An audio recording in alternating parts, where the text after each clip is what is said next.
All right, welcome to Live, Lead, and In Between, a podcast for leaders who want to be better at leading in every area of life, even the in-between areas. Let's get after it.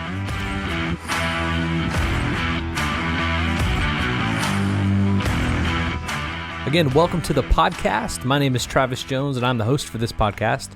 And I said last time that I was going to start to begin to explore the in-between stuff that is present in the title of the podcast. And today I want to start off just actually doing just that.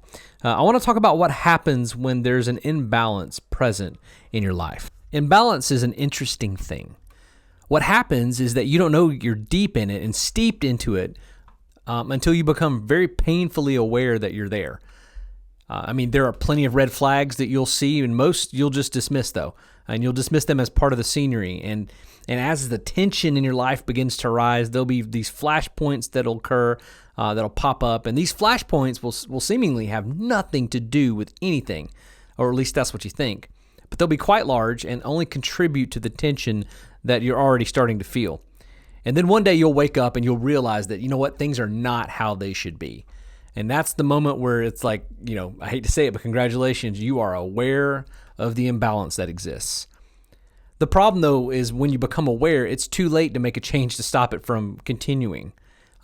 You're at a place at that point where you need to figure out how to repair the damage that has occurred, as well as come up with a strategy to restore the balance that needs to be restored. But first, coffee. Just kidding. I'm going to take myself a nice drink of coffee while we're recording this. I've probably said this 1,000 times. And if I haven't, I love coffee, right? It's one of the things that keeps me going, right? But like I was saying, when you want to restore that balance, there's things you have to do. And you have to do some things where you kind of go retrospective to see how the imbalance occurred before you can actually come up with a strategy to restore the balance. So I recently found myself at a place where this very scenario was playing itself out. And honestly, it still is playing itself out for me just a little bit. Now, before you feel sorry for me, don't feel sorry. I'm working through it, but the whole thing actually caught me by surprise. And as a leader and someone who has oversight with regard to the spiritual development of others, I was oblivious. And so it really caught me by surprise. And there were some other things happening in the middle of that, very spiritual things that I won't get into with this podcast. But these are some of the things that I discovered during the process that I thought might be helpful if you find yourself in the same place, or better yet, maybe this will help you avoid it altogether. So one of the main reasons that I personally didn't realize that I had some imbalance in my life was because it didn't look like I did from the outside. That's why it's sneaky. When you're rolling along and people are commenting on how well things look, they look like they're going well for you, and as you process all that, you kind of start to see things from their perspective.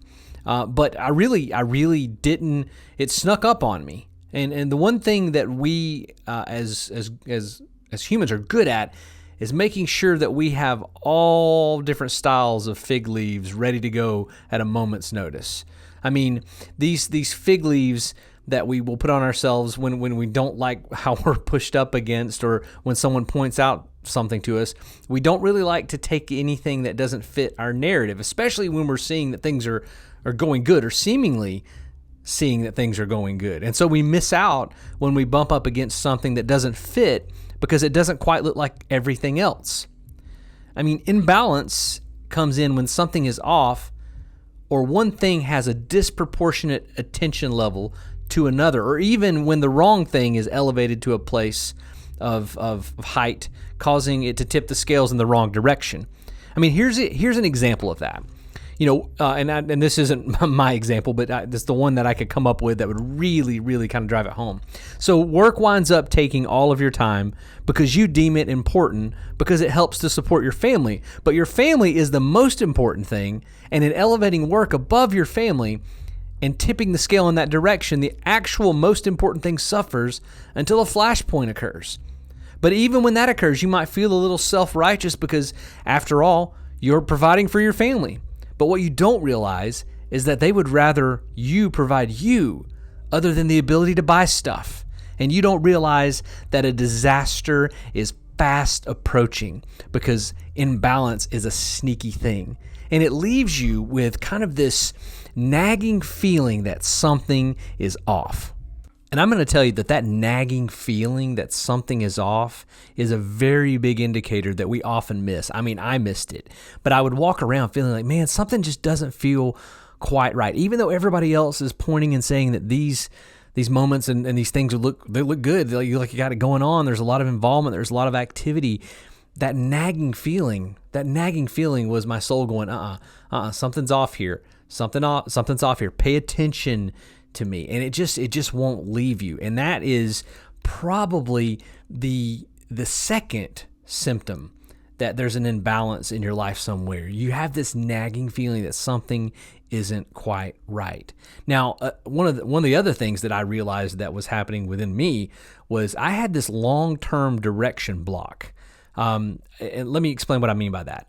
I would try to think in future-oriented terms, like thoughts about, what I want to do next and where I want to go next, or how I want to lead a specific way, or where our family was going to go, or, how we would make plans to get us to a certain place, or even something as simple as an anniversary trip, starting to think through that. My wife would ask me, have you been thinking about this, which I knew was in the future, and I hadn't, and I couldn't actually get to a place where I could think about it because I felt like I had a block in place where I was only present in the here and now. I couldn't move any further than that because I was so focused in that moment, and the imbalance was really taking hold of me. So the more I would try to do things, the harder it got. It felt like I was pressing or pushing up against a block wall. And so I was looking for, okay, why is this happening? Right? And I could not for the life of me figure it out. So long-term directional blocking, like I don't know how to describe it other than that, is a symptom of an imbalance that's occurring. And so it's huge when that happens because honestly, it can bring you to a place of kind of hopelessness a bit because you can't think in a future direction because you're like right in the center of what you're doing. Another element I've already mentioned are those flashpoints. Those flashpoints can be hot, so hot. Like there are 4 that I identified right off the bat when I was thinking through this. When there's an imbalance present, the first flashpoint is a relational one, and that happens with just people. People you've got long-term relationships with, or coworkers. There's these little flashpoints that'll come up where you'll take things inappropriately. You'll take things in and it'll seem kind of like it's inappropriate, and you can really develop an offense out of nothing. And so you get this flashpoint that ignites in you, and you think it's the other person. Or you look at work-related stuff where you can't future focus, and so now you're really stuck and you want to plan for future things, but you can't. And then you have things you need to do, and these flash things pop up, and you get frustrated, and other people get frustrated at you as well because you're not performing like you should. Now, I didn't specifically experience that one, but I did have that whole long-term direction block, and it did create within me some tension. And when I say some tension, I mean a lot of tension. Some other flashpoints are family and financial. So, your family, and I think I kind of alluded to that with how my example that I gave, how your family, it's the most important thing, but those flashpoints that can occur relationally in your family, man, they leave marks when they happen. If they're not addressed appropriately after that, they leave scars, and those scars take a long time to heal. And then financially, when you've got an imbalance, your finances, like there are flashpoints all over the place because you're actually pushing resources in directions that they probably shouldn't go because of the imbalance, because an imbalance will draw your resources that direction. The imbalance actually pretends to be the most important thing, so you take and throw your most important resource, your money, which you traded for time, at the imbalance. And before you know it, there's lack in other areas that there shouldn't be lack in. So these flashpoints that pop up are hot. They're hot, and they can get you angry. There can be discussions that lead to more tension, to more anger, because you haven't really identified the fact that there's something off in those moments. And then, there's just a general atmosphere of tension. Just a general atmosphere of tension that kind of follows you around. when there's an imbalance. And one of the ways that it was the main symptom for me. I felt like, and I'm very big into organizational stuff and organizing myself and making sure I've got things laid out appropriately as far as my calendar. But one of the main symptoms for me was my calendar owned me instead of me owning it. My calendar owned me. Like, I would look at my calendar and feel like I could not get a handle on all the things that were popping up. And I felt like I was saying no to certain things and yes to certain things, but I was doing it out of a place of imbalance. So the things that I should have been saying no to, I was actually saying yes to, which was furthering the tension problem and creating more and more of that tension and imbalance. So it just, when I saw that and picked it up, I thought, wow, I'm still doing my calendaring process. I'm still engaging the way I've always engaged, and even the way I've taught. But the problem was there was an imbalance, and it was sucking everything that direction. I mean, I like to call it the walking irritated. Now, the atmosphere of tension is everywhere you go. The walking irritated, kind of like The Walking Dead, but the walking irritated. I mean, you can see it on my face, and if you have that imbalance, you pick it up with people if you're sensitive to that kind of stuff. So all that said, what did I do? What did I do to kind of combat, or what am I doing to combat the all those things that I mentioned? The calendar owning, the atmosphere of tension, the flashpoints, the direction block, the feeling that something was off. I mean, what did I do? I mean, everything looked on the surface like things were going great. So what I decided is there was kind of a 4-prong approach that I've discovered in this and that I started engaging in.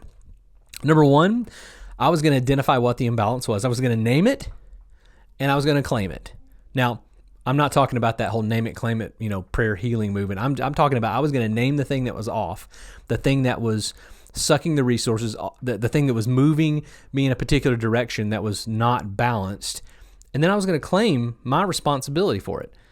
Right? I was going to name it and claim it. And that's what you do. You find out what it is, you name it, because naming it's important.